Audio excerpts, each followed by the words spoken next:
Vinde, Espírito Santo, enchei os corações dos vossos fiéis e acendei neles o fogo do vosso amor. Enviai o vosso Espírito e tudo será criado e renovareis a face da terra.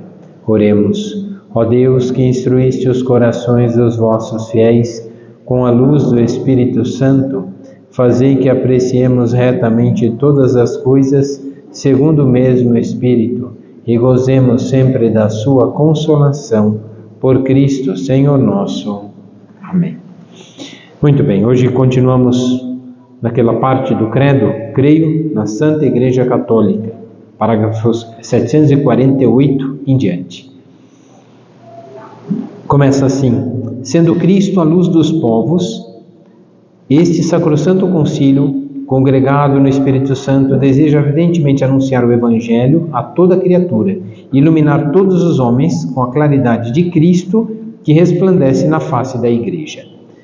Ou seja, toda a verdade revelada por Cristo deve resplandecer na Igreja. Nós temos que corresponder, portanto, e fazer com que aquelas verdades de fé que Cristo propôs, que Cristo mostrou, desde a criação do mundo, o mistério da Santíssima Trindade, toda essa ação, nós entendemos ela dentro da Igreja. Por quê? Porque a Igreja é o corpo místico de Cristo. A Igreja sempre foi esse corpo. Como podemos ser um com Cristo? Nosso Senhor vai dizer: eu e o Pai somos um. E queria que todos nós, congregados nele, unidos a Ele, fôssemos um só com o Pai, com Ele e com o Pai. Então, como podemos estar com Ele? Somos membros desse corpo, E as palavras do concílio vão dizer exatamente isso: resplandecer na face da Igreja, ou seja, em cada um dos seus membros, a verdade revelada por Cristo. No artigo, parágrafo 749, ele diz assim: com efeito, após termos mostrado que o Espírito Santo é a fonte e o doador de toda a santidade, confessamos agora que foi Ele quem dotou a Igreja de santidade. E o que é a santidade? A santidade é aquilo que Nosso Senhor já havia dito: sede santos como vosso Pai Celeste é santo. A santidade é uma configuração ao Pai. Mas a gente vê o Pai? Não. Quem vê o Filho vê o Pai. E quem que é o Filho? Aquele que deu o exemplo. Então, o que a Igreja propõe é que, entendendo o mistério do amor de Cristo, imitemos a Cristo e faremos a vontade do Pai. E como imitar Cristo? A gente tem que ir para a cruz? Tem que sofrer, fazer milagres como Ele? Não. Como que se imita a Cristo? Pela docilidade da obediência. Foi obediente até a morte, e morte de cruz. Mas é uma obediência sem razão, burra e idiota? Não. É uma obediência com uma adesão àquilo que é verdadeiro, bom e agradável. É por isso que na Igreja nós somos chamados à santidade. E o que é santidade? O santo não é o que não tem pecado. O santo é aquele que luta contra a própria fraqueza. Porque o que impede a vontade de Deus somos nós. Deus pede para amar, a gente ama. Deus pede para perdoar, perdoou. Nem sempre a nossa vontade é a de Deus. E como pertencemos à Igreja? À medida em que nós crescemos nas virtudes de Cristo, naquilo que Ele propôs como caminho de santidade, pela obediência à vontade do Pai, vamos sendo transformados. Agora, isso é um exercício. Como participar e ser mais da Igreja? À medida em que nós conhecemos a verdade revelada, vai também aumentando o nosso desejo por fazer bem essas coisas. Poderia também ser o contrário, vir um certo desânimo e uma tristeza: bom, isso daqui eu não consigo vencer, então o que vai ser de mim? Então eu prefiro desistir. Muitos desistiram quando não conseguiam vencer o próprio pecado e a própria miséria. E é para desistirmos? Claro que não. É o contrário. O reconhecimento dessa fraqueza, porque não conseguimos, nos torna mais atentos para não cair. E era exatamente esse o caminho de santidade. Santidade não é não pecar, santidade é lutar para não cair. Santidade não é ser perfeito, santidade é imitar Cristo todo dia. Isso é santidade. Por isso o processo de amor não é falar assim, dizer para a pessoa uma vez só na vida: eu te amo. Pronto. Aí não cuida mais, não ajuda, não faz mais nada. Quer dizer, não adianta uma vez, tem que provar todo dia que ama. Como? Quando faz isso, quando faz aquilo. Por isso que a gente não diz para a mãe, né? Eu te amo. O que a mãe vai fazer? Mãe, eu te amo tanto, então vai lavar a louça. Aí também não dá, né, mãe? Amor é uma coisa, a louça é outra, né? Então, mas são as provas de amor que a gente diz, né? Por que a gente normalmente às vezes não diz amor? Por que diz que ama? Exatamente por isso, porque amor são provas. Como a gente diz que ama Jesus Cristo, indo na missa todo domingo, confessando sempre, rezando todos os dias. Agora ele não reza, então não ama, não confessa, não ama. Então são essas coisas que provam se a gente ama ou não. E é uma exigência, só que a exigência de Cristo, para sermos um só na igreja, porque é insuportável uma pessoa querer o certo e a outra o errado. Dá para conviver assim? Não dá. Por que a igreja é una, santa, católica e apostólica? Por que a gente diz isso? Porque a unidade está em Cristo. Quem não está em Cristo, quem não une comigo, está fora. Por isso a gente tem que se aderir à vontade de Deus. Agora isso é humanamente impossível. Então é para desanimarmos e desistirmos, mas que loucura é essa, afinal? A transformação da nossa vida está em Cristo, que é uma lei. Para a gente viver nesse mundo precisa de lei. Lei de trânsito, lei médicas, né, as leis civis, leis eclesiásticas. Tem lei para tudo nessa vida. E quem transgride a lei está em desordem.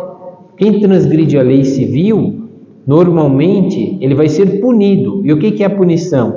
O presídio. O que é o presídio? Né? É um cárcere onde a pessoa é tirada da sociedade, onde ela prejudicou a sociedade. Então, enquanto ela não perceber a maldade que ela fez para aquela sociedade, tirando e privando ela da liberdade, quando tira ela e priva ela da liberdade, ela aprende como um castigo que ela não fez. O que uma mãe faz quando a criança faz bagunça? É quase que um cárcere, uma penitência. O quê? Estava fazendo bagunça? Tira ela da bagunça e põe ela aqui no que é certo. Agora é fácil para ela? Não, mas isso é uma punição. Olha, podia estar aqui bem se divertindo com os outros, mas por que não está? Porque desobedeceu, falou palavrão, disse mentira, está numa desordem. Não pode conviver junto com os outros desse jeito, porque está se comportando como um bicho, um animal. Então isso acontece também na igreja. Pode se comportar mal na igreja? Não, mas isso acontece. A gente perde a paciência, a gente fica com ciúme, com raiva, com angústia, com dor. Isso pode acontecer entre nós. Esses dias eu vi, né, encontrei com um casal e eles disseram assim: padre, nosso casamento foi tão bonito, mas semana passada nós viemos num outro casamento aqui, mas foi tão bonito. Eu falei: mais que de vocês? Umas partes foram, outras não. Então, isso acontece, sim, é ciúme, então é inveja, é maldade? Não. Quando a gente vê isso com bons olhos, é ótimo. Agora, quando a gente vê com raiva e com ciúmes, quem que está amargo? O problema foi o casamento? Não, o problema é outra pessoa. Que o meu tem que ser melhor, tudo para mim tem que ser melhor. É verdade, deveria ser assim. Então é melhor o trabalho, é melhor a paciência, é melhor a caridade, é melhor o perdão. Deveria ser assim. A gente quer tudo bom para nós, mas segundo a nossa vontade. E esse é o problema. Na igreja, a igreja foi feita como participante do corpo de Cristo. E é a vontade dele que nos une, não a nossa. Então a nossa vontade divide, a de Cristo une. Quando estamos aderindo a essa vontade, somos mais igreja. O reino de Deus se faz presente no meio de nós. Mas quando não é assim, o contrário é ruim. Crer que a igreja é santa porque Deus a santifica mesmo quando ela cai. Quando a igreja cai e erra, por exemplo, todas as heresias que aconteceram na igreja, vieram os concílios para corrigir. Vinha uma heresia, uma coisa contrária àquilo que é verdadeiro da revelação divina. Então, com o concílio, viram que era um erro. Então, isso aqui está errado. Então, corrigiu quem estava errado. Quem errou, aceitou a correção? Ótimo, resolvido o problema da igreja. Não aceitou correção? Aí a igreja mesmo disse, né, na própria Sagrada Escritura, né, seja afastado, seja anátema, né, ou seja, tem que ser afastado. E por quê? Porque não quer conviver naquilo que é a vontade divina. Então, quando a gente está fora, por exemplo, quando a pessoa comete um pecado mortal, ela pode comungar? Não, porque ela está fora daquilo que é a preparação para a comunhão. Quando a pessoa né, comete um adultério, quando a pessoa comete um assassinato, quando a pessoa comete um aborto, quando a pessoa faz alguma coisa contrária à lei divina, ao bem da união, ao bem do vínculo de caridade, quando a gente fere alguma dessas coisas, algumas dessas revelações feitas pelo próprio Cristo, estamos em desordem. Se há um arrependimento, voltamos. Se não há arrependimento, nos afastamos. E a igreja fica mais dividida. Fica mais dividida exatamente. A santidade é a adesão à vontade de Deus. E o Espírito Santo te ilumina para que você não esqueça que o que ele falou é bom para você, mesmo que seja árduo e difícil. Então é por isso que custa. Pôr ordem na vida não é fácil, não. Como é que vence a preguiça? Como é que vence, né, a mentira? Como é que vence o ódio? Como é que vence o rancor? São coisas assim, o outro pisou no meu pé, então está doendo ainda. Então eu tenho mágoa e rancor. O outro me feriu, né? Então é verdade, o outro me traiu, o outro me enganou, o outro mentiu para mim. Então, quer dizer, nós somos pessoas que têm sentimentos, então sofremos. Cristo também sofreu, com mentira, abandono, traição, sofreu tudo isso também.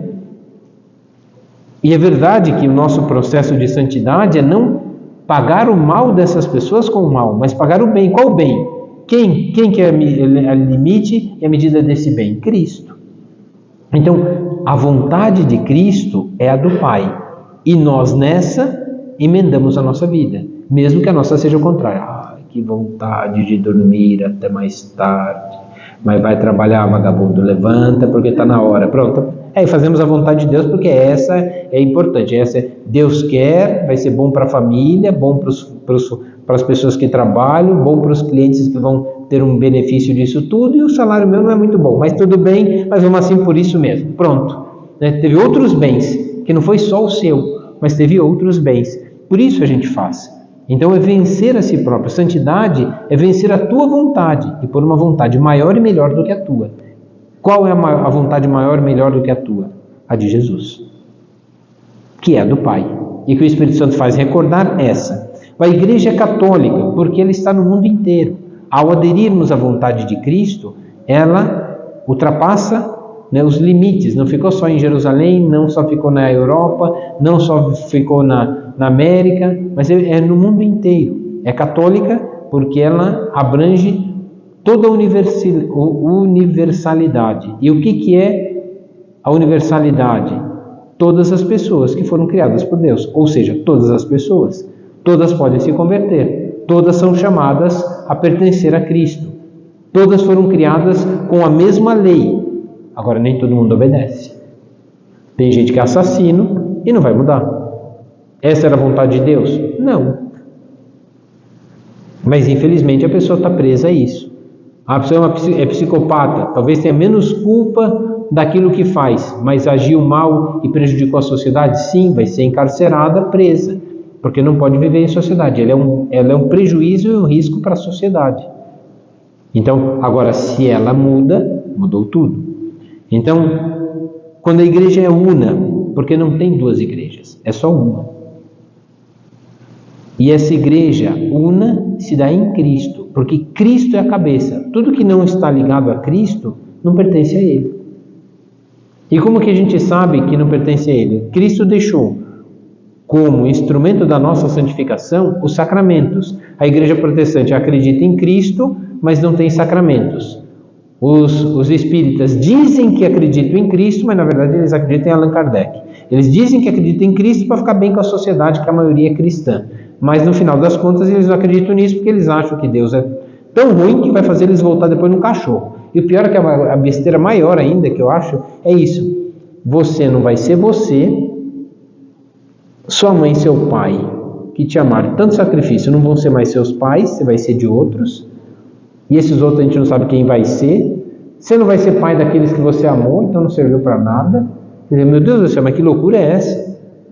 Então, quer dizer, você não é você não vai ter a sua família, ninguém vai te conhecer. Quer dizer, você veio para o mundo para ser amado e vai ser desprezado por aqueles que um dia te amaram.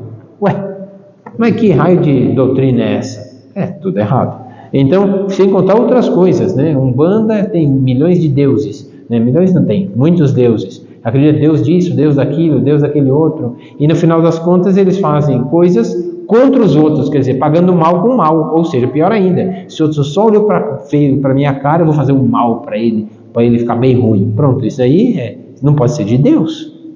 Se Deus perdoa até o pecador, como é que eu vou fazer mal para os outros? E se Cristo, que é Deus Todo-Poderoso, podia castigar todo mundo que condenou ele do alto da cruz, porque que ele diz: Pai, perdoa-lhes, não sabem o que fazem, são todos burros, idiotas. Ele só não ofendeu, mas que ele disse: não sabem o que fazem, estão fazendo mal as coisas e estão se prejudicando, porque o mal que eles fazem é prejuízo para si próprio. Seremos julgados pelo bem e pelo mal que fizemos. E a igreja é adesão ao bem, que é Deus. O que não é Deus é mal.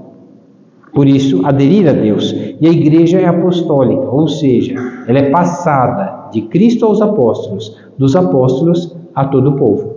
Então, na igreja tem uma ligação, a gente não pode desligar. Por exemplo, a igreja de Edir Macedo um dia separou, foi para o outro lado. E separou daqueles que já eram protestantes, porque já eram protestantes e separou dos protestantes. Aí o outro separou daquele, o outro separou do outro, o outro separou do outro. Pode ter divisão? Não. Aquilo que Deus uniu, nem o homem separe. Se o homem separa, não é de Deus. Então, por isso, separar é uma desgraça. Ah, mas a igreja tinha problemas. Quando a igreja não teve problema?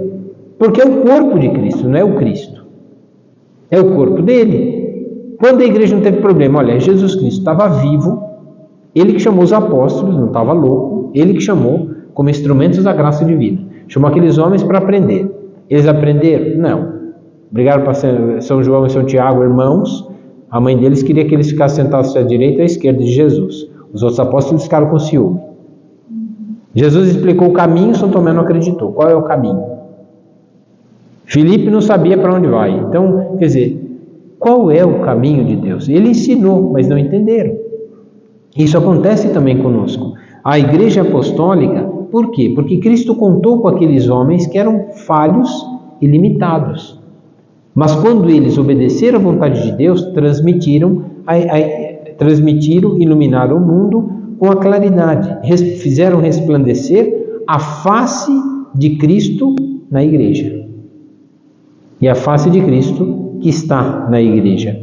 Por isso, a palavra igreja, que provém do grego eclésia, é o mesmo que chamar a convocação. Eclésia é assembleia, por isso que tem a Assembleia de Deus, que eles falam que é igreja, porque a palavra eclésia vem do grego, que significa união de pessoas, ou seja, uma assembleia, as pessoas se unem. Então, o que é a igreja católica? Uma união de pessoas, é uma assembleia voltadas a Cristo. Então, e designa a Assembleia do Povo de Deus. E aqui no parágrafo 751 diz, onde Israel recebeu a lei e foi constituído por Deus como um povo santo. Ao denominar-se igreja, a primeira comunidade dos que acreditavam em Cristo, dos que criam em Cristo, se reconhecem herdeira dessa Assembleia. Nela, Deus convoca o seu povo de todos os confins da terra. Por isso, a palavra, Kyriaké, que deriva do mesmo que o inglês e do alemão, Church e Kirk, que significa a que pertence ao Senhor. Por isso que a gente fala Kyrie eleison, ou seja, o Senhor. Ele é o Senhor. Pertencemos a quem? Ao Senhor. A palavra igreja é uma pertença. Somos uma assembleia de pessoas que se reúnem porque pertencemos ao Senhor. E como pertencemos a Ele? Aderindo àquilo que Ele é. Por isso que Ele fala que Ele é o bom pastor, e as ovelhas reconhecem a sua palavra e o seguem. Quem não é seu não é uma ovelha, mas é o cabrito que se desgarra do redil. Então, são essas coisas que Nosso Senhor fala no Evangelho, que fala dessa união da igreja. Parágrafo 752 diz assim: na linguagem cristã, a palavra igreja designa assembleia litúrgica, mas também comunidade local. Ou seja, nós nos reunimos aqui na catedral como uma comunidade local, num determinado local, para celebrar o quê? A mesma liturgia que celebra em outro país do mundo, para dizer que somos unidos. O local é uma porção do povo da igreja, mas não é toda a igreja. Toda a igreja se reúne quando? Na assembleia litúrgica, o mesmo rito, as mesmas palavras, a mesma vontade. Então, ali entendemos, né? A igreja é o povo de Deus e reúne no mundo inteiro. Existe nas comunidades locais de cada lugar e se realiza como assembleia litúrgica e, sobretudo, eucarística. Por isso, a Eucaristia é o vínculo de unidade. Eis que estarei convosco todos os dias. Pela Eucaristia, por esse ato litúrgico em que Deus se entrega a nós. E qual que é o cume da liturgia? É exatamente a crucificação, paixão, morte e ressurreição de nosso Senhor. Aquilo que Ele fez é o que celebramos na missa. O que celebramos na missa? Alguém que me ama tanto, que morreu por mim. Alguém que não me quer perder e ressuscitou e abriu as portas do céu para que eu possa entrar. Basta o quê? Obedecê-lo e segui-lo. Isso é santidade. Ele vai santificando à medida em que eu escuto a sua voz e sigo ele como ovelha, então eu estou aderindo à sua vontade. Aí estou sendo salvo. Enquanto eu escuto e sigo, salvo. Ah, isso eu não concordo com a igreja. Pronto, já é ovelha empacada. Eu acho que já é mula. Mula empaca, né? Ovelha não empaca, ovelha segue. Mas a mula empaca. Então, às vezes, quando a gente não quer obedecer a isso, eu não concordo com a igreja. O que você não concorda? Ah, tem gente que não concorda com muita coisa. Ah, eu não concordo com o vínculo de unidade matrimonial. Por que tem que casar só uma vez e não pode casar de novo? Bom, se ficar viúvo, pode. Mas se não ficar viúvo, né? Se matar outra pessoa também não pode, vai para a cadeia. Né? Mas ficar viúvo, pode casar de novo. Mas já tentou uma vez quando era jovem, vai casar de novo para quê, meu Deus do céu? Vai se enroscar aonde, meu Deus do céu? Então, mas tudo bem, gosto para tudo. Então é um vínculo de unidade. Por exemplo, se você ama aquela pessoa, quer cuidar dela, é justo que ela te abandone, sendo que você se dedicou a ela? Por isso que Cristo fala, aquilo que Deus uniu, o homem não separe. Porque o homem pode separar por causa da má vontade, má inclinação e por causa do pecado. Mas qual é a vontade de Deus? Que se unam, sejam uma só carne, um só coração, uma só alma. É isso que Deus quer. Agora, a gente pode não concordar, mas quando a gente não concorda, ali tem a vontade de Deus ou é a vontade humana? Todo mundo já sabe, é a vontade humana em desacordo com a vontade divina. Ah, eu sou a favor do aborto. Mas aborto é a criança que está lá gerada, ela não pediu para nascer, mas ela veio da união de um homem e de uma mulher. Como é que você pode não querer? Eu não fui escolhido. Meu pai e minha mãe não tiveram. Deu para escolher o sexo da criança? Não. Deu para escolher a cara da criança? Não. Deu para escolher o jeito dela? Não. E eles me amaram do jeito deles, mas me amaram. Então é isso. Tem coisas que não se escolhem. Ah, mas é um mistério. Sim, é um mistério do amor. Por que as crianças são tão amadas? Só dão trabalho e preocupação. Por que a gente ama tanto? A gente é idiota? Não, são esses sentimentos de Cristo, em que Ele deu a vida. Quando a gente vê a criança tão frágil e pequenina, a gente sente o desejo de dedicar-se a eles. E a gente nem sabe de onde. Por que a gente não sabe nem de onde? Por que vem tanto amor, sendo que a gente nem conhecia, não sabia quem era, não sabia como que ia ser, mesmo educando, cada um é de um jeito. E a mesma educação, a mesma bronca, o mesmo castigo, a mesma situação, e cada um é de um jeito. Mas por que amamos tanto? Porque fomos criados por esse amor. É o vínculo de unidade de Cristo com a igreja. O amor nos criou. Então, vamos ser insatisfeitos enquanto não amar. O amor nos leva mais perto de Cristo. E enquanto amamos, fazemos a vontade de Deus. Mas se não amarmos, é a vontade humana. Por que a gente não quer mais amar outra pessoa? Ah, porque eu não gosto mais porque ela faz isso, porque ela faz aquilo, porque não faz isso, porque não faz aquilo. Sim, você quer ser um rei adorado. É isso. Faça por essa pessoa tudo. Pronto. E ela vai se sentir tão amada que ela vai corresponder. Isso que é amor. Por isso, é uma luta constante em moderar. O que é uma igreja? É uma assembleia local que se reúne com um vínculo de unidade, que é a liturgia, que causa uma unidade em nós, porque o centro dessa liturgia é Jesus que se dá a nós. Receber Jesus é crescer no amor, é crescer na santidade, na unidade com todo mundo. E por fim, ainda, ser a imagem de Cristo no meio do mundo. Esses são os símbolos que a igreja propõe. Agora, quando a gente separa da fé, bom, não quer aderir, nega os protestantes, negam a Eucaristia, negam a confissão, ou seja, não precisa se arrepender, continua pecando, sem vergonha, safado. Né? Então, quer dizer, não se arrepende, está certo isso? Quem que criou o divórcio? Foi Henrique VIII, porque na igreja não tem divórcio. E por que não tem divórcio? Como é que você tirou a mocinha querida da casa dos pais, o rapazinho querido da casa dos pais, tirou e não vai cuidar? Não dá, não tem cabimento. Então, a pessoa que foi tão amada, querida, tão cuidada pelos pais, deu trabalho, olha, tantas mamadeiras, tantas fraldas trocadas, tanto tempo levando para a escola, tanto tempo enfiando alguma coisa na cabeça para ser bom, honesto, justo, né? Tanto sacrifício que os pais tiveram. Aí vem o sem vergonha rouba e trata mal. Não tem cabimento.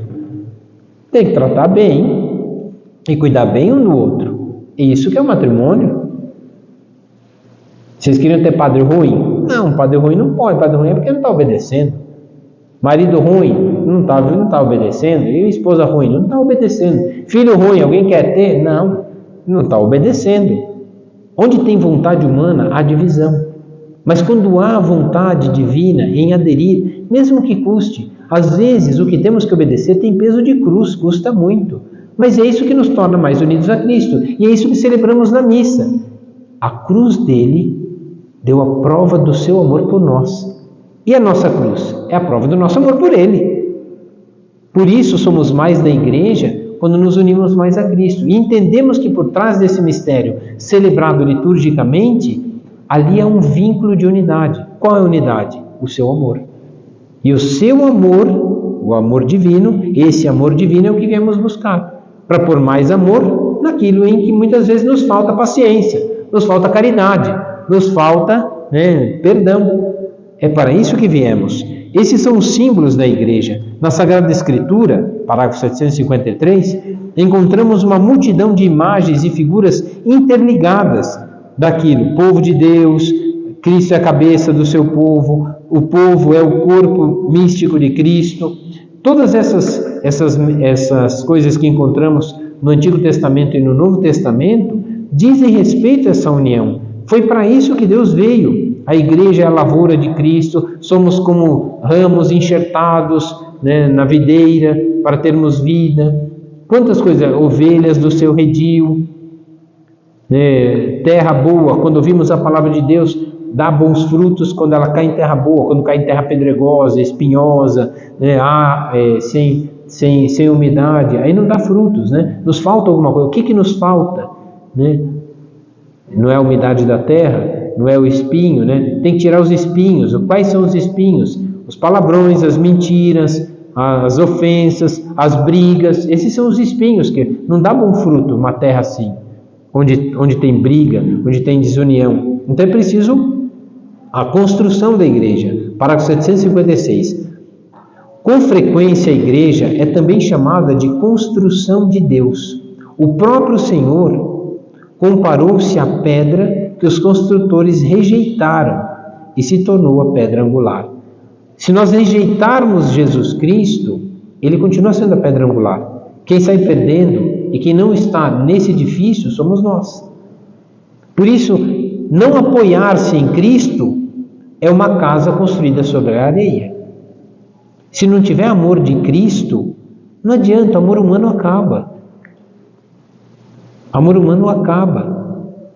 Eu não amo mais meu marido do jeito que era antes. Claro, porque eram sentimentos humanos. Agora você suporta mais o seu marido? Sim, porque é um amor divino. Esse é o amor divino. E aí a gente entende. Alguém quer ser abandonado aqui? Quando morre pai e mãe, alguém fica contente? Claro que não. Parece que a gente foi abandonado por eles. Não culpa deles, Porque todo mundo morre, Mas a gente parece que foi abandonado, parece que ele está órfão agora, E o que acontece? Porque não tem mais o amor deles. O que nos falta? O amor deles. Mas o amor deles não era perfeito, não era divino. Mas se a gente falta desse, imagina do divino. É por isso que a gente tem que configurar a vontade divina. Porque se nós amamos muito a nossa família com o amor de Cristo, na hora da nossa morte vai ser uma tragédia. Vai todo mundo sofrer muito mesmo. Mas por que é bom sofrer muito? Hoje me mandaram um vídeo, eu dei tanta risada. O padre, está escrito assim, o padre morreu. Aí mostra assim, as pessoas, mostra o teto da igreja, e as pessoas chegando, ô padre, morreu justo no dia que tinha que pagar tal coisa, e agora o que nós vamos fazer? Aí chegou outra pessoa, ô padre, estava marcado o retiro para a semana que vem, o senhor morreu, o que nós vamos fazer agora? Quem que vai fazer o negócio? Aí chega uma outra velhinha e fala assim, ô padre, o senhor prometeu que ia visitar lá a minha casa e não foi. Quer dizer, todo mundo reclamando, né? Mas por quê? Porque não podem morrer, né? Mas é de verdade, porque vai faltar a dedicação, o amor. Quando morre pai e mãe, a mesma coisa. Quando morre marido e filho, a mesma coisa. Não vai ter mais o amor daquela pessoa. E aquela pessoa teve, quando era boa, tinha o reflexo do amor de Deus. E quando era ruim, tinha vontade, era a sua vontade que aparecia. Por isso que a gente tem que lutar para fazer a vontade de Deus. A igreja, portanto, é chamada também Jerusalém Celeste, nossa mãe, como diz na carta aos Gálatas, 4, versículo 26. É ainda descrita como esposa imaculada do Cordeiro Imaculado. É a esposa de Cristo. Por isso ele se une à igreja. E essa também é associada a uma aliança indissolúvel, né? Incessantemente nutre, né? A nutre e cuida dela.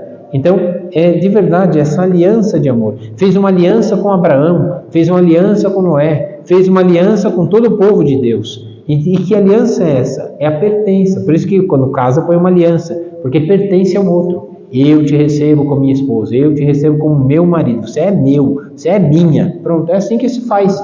E está lá marcado com um anel. E por que está marcado com um anel? Porque os escravos também tinha brinco, anel, corrente. A corrente era de corrente mesmo, né? Não era correntinha bonitinha de ouro, não, era corrente mesmo, que você pertence ao outro. Quase igual o cachorro que pertence ao outro, tá encolerado, né? Então é isso, é uma pertença. O anel também, do vínculo matrimonial, é uma pertença. Um pertence ao outro. Agora, pertence para que você cuide. Se você não cuida do que é seu, quem vai cuidar do que é seu?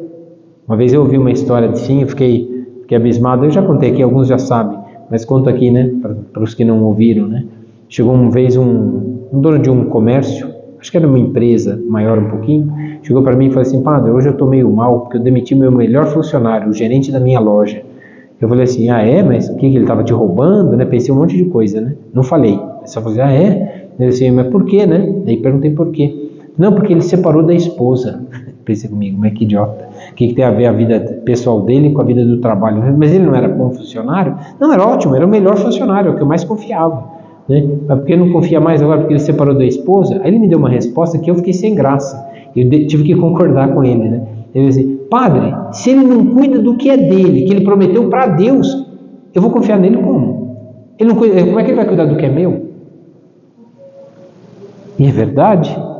Se ele não cuida do que ele prometeu a Deus, como é que vai cuidar dele? Das outras coisas?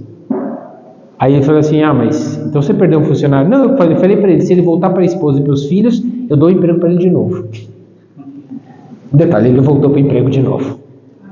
Coisa boa. Não sei se foi por interesse que ele voltou para a esposa, mas que ele aprendeu. Teve que ter castigo para tomar vergonha na cara. É isso. Às vezes falta uma surra para a gente tomar vergonha na cara, né? Então, depois que a mãe não se cansou de dar surra, para a gente ter vergonha na cara, né? Então é exatamente isso. O castigo foi um mal? Não, porque Deus castiga. Deus permite que as consequências dos nossos pecados sejam um problema para nós. O castigo, no final das contas, é consequência do nosso pecado. Faz uma besteira, vai vir besteira para o seu lado. Mente, quem que vai acreditar em você? Rouba, a polícia vai vir atrás. É isso que vai acontecer. O castigo não é que Deus mandou, não. Por que teve câncer de pulmão? Fumou a vida inteira. Teve problema no joelho. Também era super atleta, fazia tanto exercício e agora quer que o joelho fique bom. Não vai ficar. Eu conheci um atleta, meu irmão trabalhava numa clínica ortopédica, e um super atleta que ganhou 2 São Silvestres e uma maratona, né, com 50 anos de idade, tinha o joelho arrebentado, já com infiltração no joelho 2, 3 vezes por ano, porque não aguentava o joelho. Super atleta. Vai ver que é por isso que a gente não gosta de fazer exercício, né, para não ter problema, né? Mas não, na verdade, tem que fazer exercício, senão vai ficar também entrevado. Fazer muito desgasta, pouco fica entrevado, então a boa medida, né, está no meio, a virtude está no meio, como disse Santo Agostinho. 758. Para prescrutar o mistério da Igreja, para entender aquilo que Cristo quer de toda a sua Igreja, o corpo místico, a sua esposa amada, a qual por ela ele morreu e deu a sua vida, e se dá a nós em alimento, na liturgia eucarística, convém meditar primeiro sobre a sua origem e o desígnio da Santíssima Trindade, sobre a sua realização progressiva no curso da história. Deus escolheu um povo para que aprendesse e transmitisse. Escuta, Israel, escuta, primeira escuta. E amarás o Senhor teu Deus. Primeira escuta. Amarás o Senhor teu Deus e só a Ele amarás. Com todo o teu coração, com toda a tua alma. Por que Deus em primeiro lugar? Porque se a gente não amar a Deus, não vamos conseguir amar as pessoas, porque todas elas têm defeitos, têm falhas. Amamos as crianças tão fofinhas. Quando estão com a fralda suja, não é tão fofinha assim, não. Mas depois de limpinha, é fofinha de novo. Então, são coisas que a gente tem que entender. É compreender que esse é o projeto divino, né? Realização progressiva. À medida em que nós aderimos à vontade de Cristo, vamos encontrando satisfação. E o prêmio de quem ama é receber amor, pois é dando que se recebe. E à medida em que amamos mais, que é um sacrifício, que tem valor de cruz, por isso que custa muito, nós imitamos Cristo, damos ao outro a nossa vida e o nosso tempo. E no final das contas o outro fica preso a nós por esse vínculo de unidade. Qual é o vínculo de unidade? O amor divino. E onde está o amor divino? Na sua vontade. É um ciclo que não dá para fugir.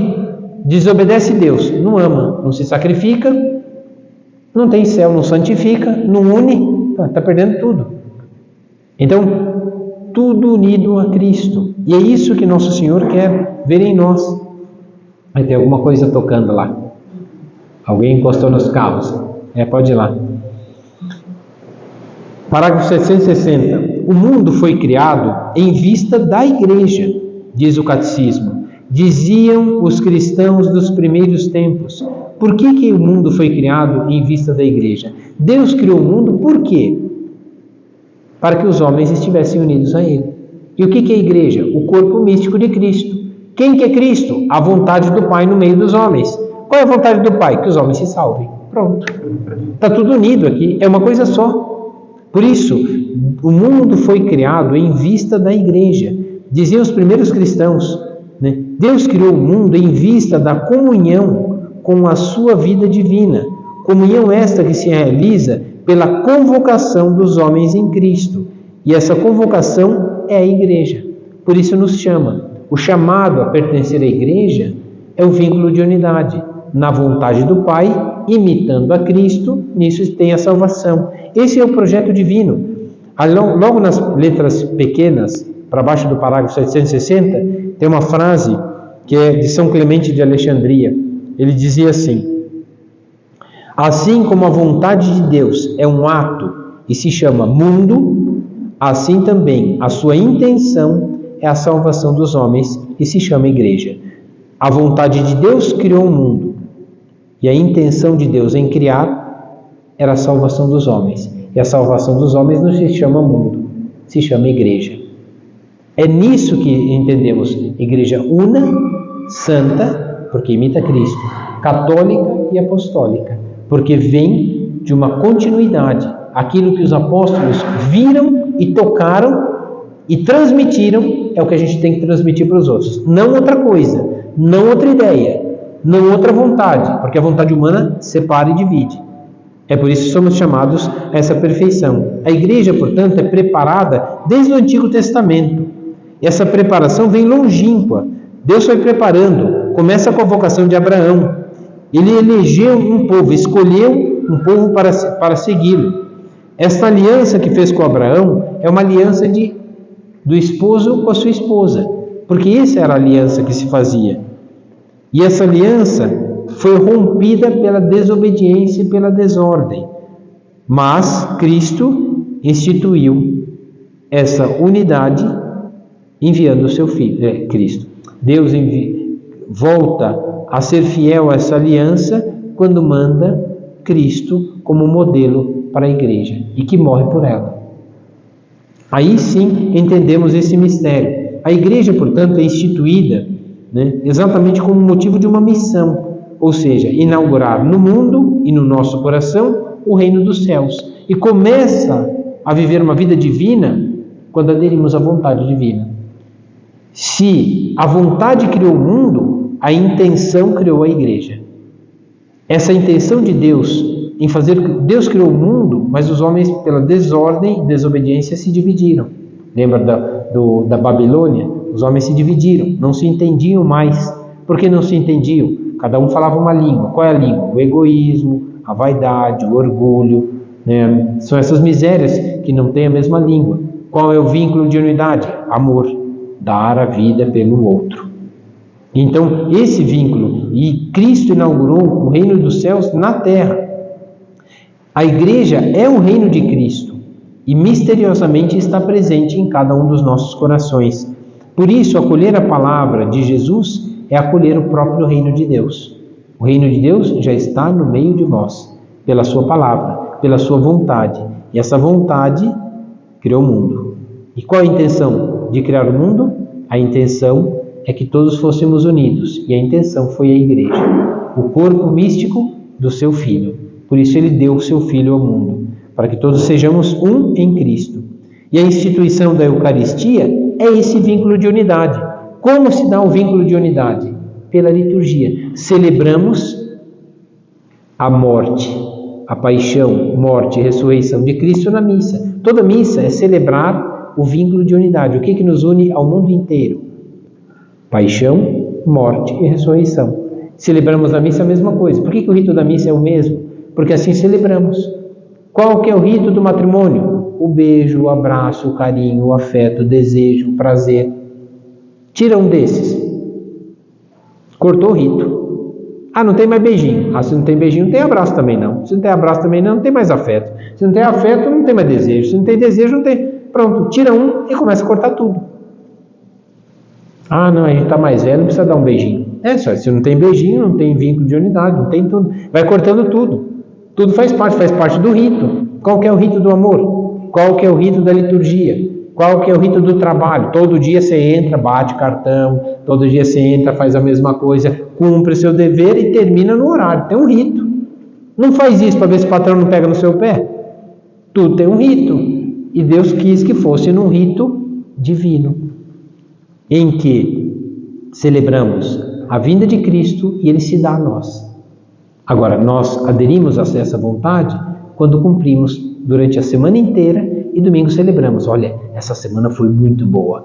Tive um monte de tentação, raiva, preguiça, orgulho, vaidade, mas fui vencendo cada uma delas. E aí no final comunga com uma alegria. Senhor, obrigado, porque consegui vencer tudo. Se não fosse a tua graça, eu tinha matado uns 3 essa semana. Mas graças a Deus só deu uma surra em um. Não pedi, não pode também. Então, o que acontece são essas coisas. Então, são as lutas que devemos travar. O que nos une a Cristo são esse vínculo de unidade, vínculo de caridade. E isso devemos fazer. A instituição da Eucaristia é o dom total de Cristo e a nossa salvação, realizado quando? Na cruz. Paixão, morte e ressurreição. A cruz de cada dia que Nosso Senhor nos pede é o caminho da nossa perfeição.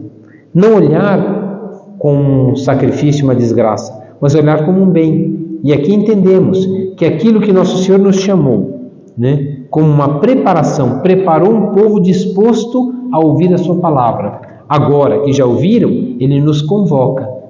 Parágrafo 767, na segunda parte dele.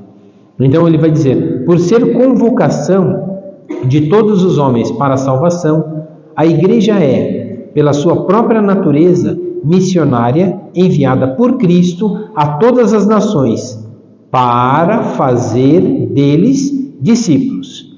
Ou seja, como podemos anunciar o amor de Deus, o reino de Deus que começa no nosso coração?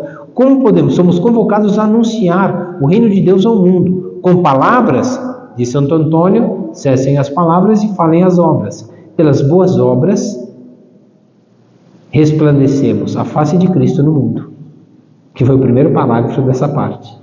Então, as boas obras, o carinho, o afeto, a paciência, o perdão, o trato com a família, com as pessoas, a honestidade, a bondade no trabalho, todas essas coisas transformam. São elas que, de verdade, nos fazem melhor. A igreja só terá a sua consumação na glória celeste, mas não quer dizer que agora não devamos lutar. Parágrafo 768 diz assim: a igreja, o Espírito Santo, dota e dirige toda a igreja mediante os diversos dons hierárquicos e carismáticos.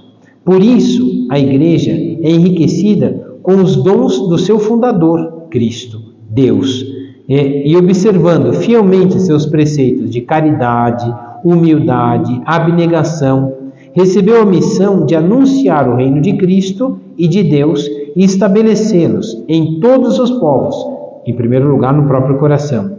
Deste reino, ela constitui na terra o germe e o início, ou seja, o começo da vontade de Deus, que é uma convocação. Ele preparou a nossa vida nessa terra e nos convoca a participar dessa alegria.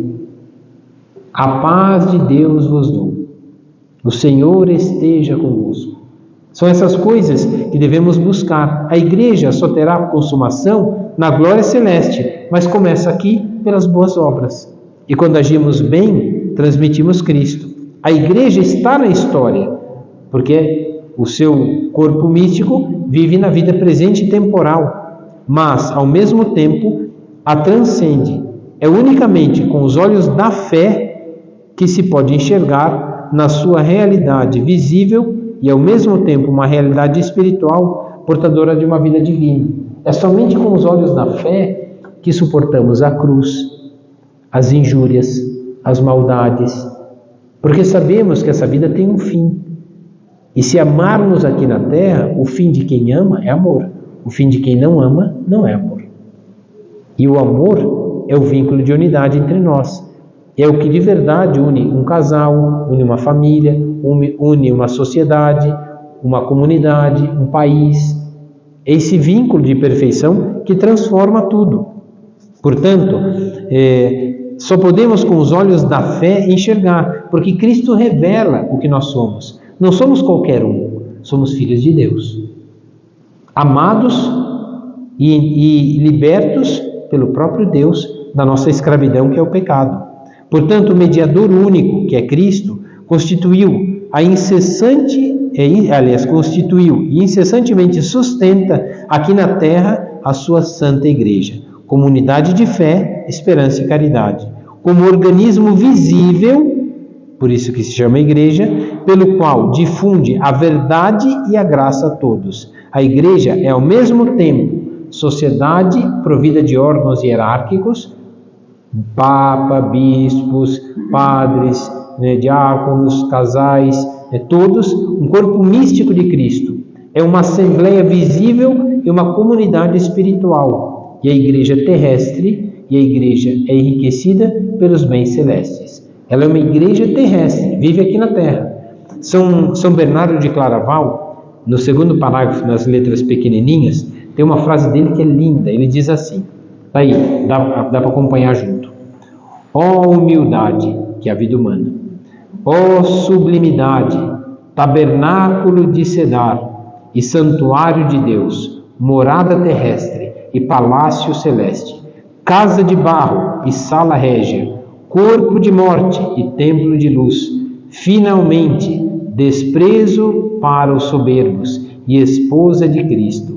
És negra, mas formosa, ó filha de Jerusalém. Isso aqui é um trecho de um salmo, né? Ainda que desfigurada pelo labor e pela dor do longo exílio, a beleza celeste te adorna. Ou seja, por causa dos problemas da vida que a gente tem, ainda que o mundo vá nos golpeando e ficamos desfigurados de tristeza, dor, decepção, angústias, ainda assim somos adornados por uma beleza celeste, ou seja, o íntimo do nosso coração, criados por Deus, iluminados pelo Espírito Santo para a santificação da nossa vontade, aderindo à vontade divina, e aí sim somos salvos. Aqui continua, a igreja, portanto, é um mistério da união dos homens com Deus. É na igreja que Cristo realiza e revela o seu próprio mistério como meta e desígnio de Deus, recapitular tudo nele. Por isso, a liturgia da igreja é o que nos faz lembrar a vitória de Cristo sobre a morte e o pecado. E celebramos isso para nos unirmos a esse ato de entrega e de amor. E ali aprendemos o caminho da salvação, recapitular tudo nele. Se estamos esquecendo alguma coisa, volta para ele. Que é o que o Papa Leão está dizendo tanto. Cristo vai à frente, nós vamos atrás. Seguir Cristo. Porque poderíamos seguir ideologias e outras coisas que nos levariam ao fundo do poço. Porque ali tem sempre a vontade humana, né? Então, isso Cristo não quer. Ele não mudou a sua vontade. Desde o início tem um projeto. E somos convocados a participar desse projeto. E qual é o projeto divino? Não é um projeto humano, é um projeto divino.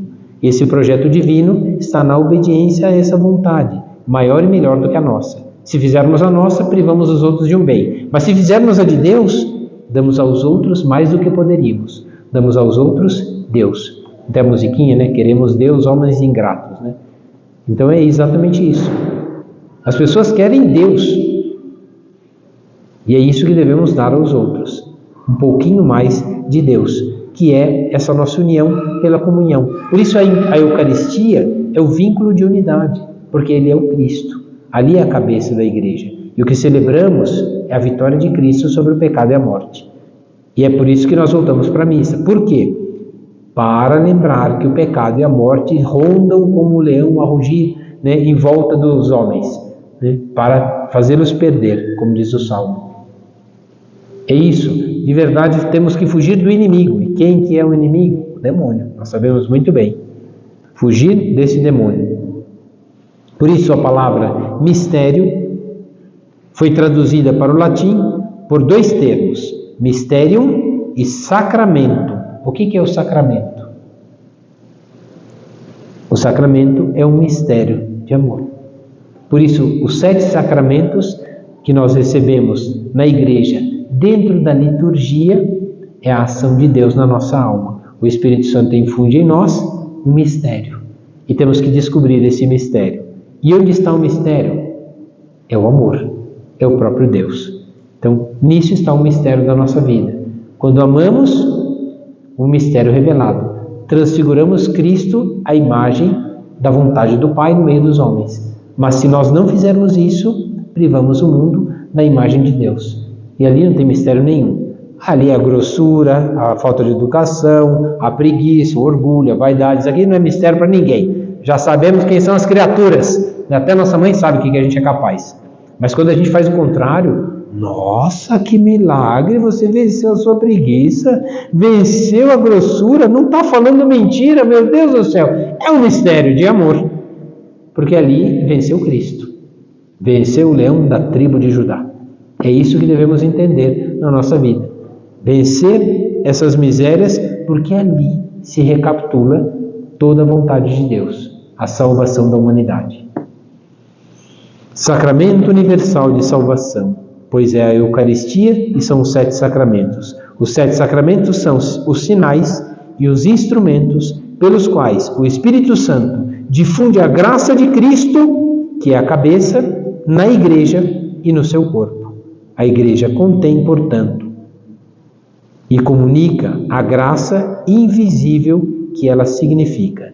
É nesse sentido analógico que ela é chamada de sacramento. Por isso a igreja é chamada de sacramento. Por quê? Porque é o mistério do reino de Deus no meio dos homens. E quando nos unimos, unimos a vontade de Deus. Unidos a essa vontade, fazemos ela. Fazendo, transmitimos a face, a imagem de Cristo no meio do mundo. Termino com o último parágrafo, bem na hora, dizendo, 776, como sacramento, a igreja é instrumento de Cristo. Nas mãos dele, ela é o instrumento da redenção de todos os homens.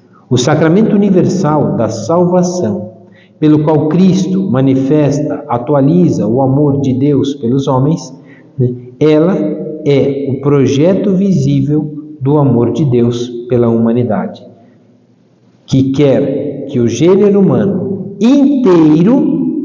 inteiro, sem exceção, constitua o único povo de Deus, se congregue no único corpo de Cristo, seja construído no único templo do Espírito Santo. Essa é a Igreja. Cremos na Igreja una, santa, católica e apostólica. É isso que acreditamos e é por isso que entendemos qual é o vínculo que Nosso Senhor quis para nós. Na próxima aula, continuamos, então, com a outra parte, ainda falando da Igreja. Povo de Deus, corpo de Cristo, templo do Espírito Santo. Ave Maria, cheia de graça, o Senhor é convosco. Bendita sois vós entre as mulheres, e bendito é o fruto do vosso ventre, Jesus. Santa Maria, Mãe de Deus, rogai por nós, pecadores, agora e na hora de nossa morte. Nossa Senhora de Fátima. Muito bem. O Senhor esteja convosco. Abençoe-vos Deus Todo-Poderoso, Pai e Filho e Espírito Santo.